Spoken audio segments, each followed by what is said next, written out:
start walking slowly uphill along Washington Street. Try to imagine that everything around you is slowing down. It's 5 a.m. on April 18th, 1906.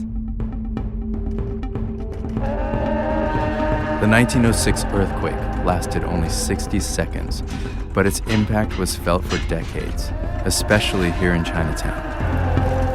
Keep walking up Washington Street. Stop when you get to the second alley, Spofford Alley.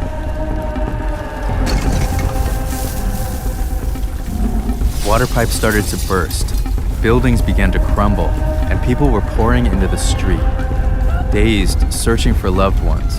One account describes the people as ghosts in their white bedclothes, hollering in horror in the early dawn light of an April morning. And then it was over. The neighborhood was a shell of itself, and things were about to get even worse. You should be at Washington and Spofford Alley now. I want to show you the images of a ruined city that, in the aftermath of the earthquake, shocked people across the globe, brought to life with a kind of Victorian version of augmented reality. It's called a stereoscope, and I've got one waiting for you in a shop next to you. The one with the red awning, right at the corner of Spofford and Washington. It's 851 Washington Street. This is the Fouilly Company. Head on inside Fouilly and ask the attendant for the Migration Museum stereoscope. It looks like an old pair of binoculars with a wooden stick attached to it. To look through it, lower the handle under the stick and hold the lenses up to your eyes.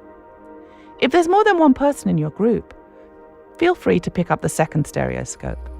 There should be an instruction card and extra images in a small rack next to the stereoscope. So a stereoscope uses two identical images next to each other to create the illusion of depth. Looking through the stereoscope, you see a soldier standing on rubble next to the ruins of buildings that had actually mostly withstood the earthquake, but then were burnt to the ground by a huge fire that swept through just hours later, destroying half the city.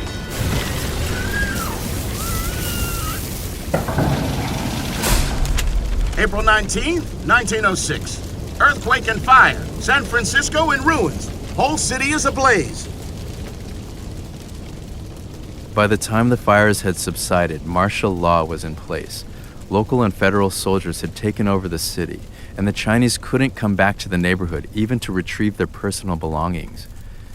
If you can make out some of the text below the image, it says that the soldier is guarding valuables that lie buried here. It was a smoldering, hostile place, and the city government took advantage of its control of the area to begin to enact an old plan to finally get the Chinese out of the center of San Francisco. They formed a relocation committee to assist with the creation of a new Chinatown in the outskirts of the city. April 25th, 1906. Chinese Quarter may now be established in some location far removed from the center of town.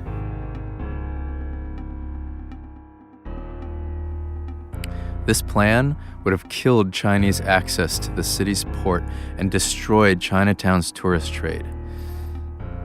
It also would have devastated Lukton Eli's import-export business.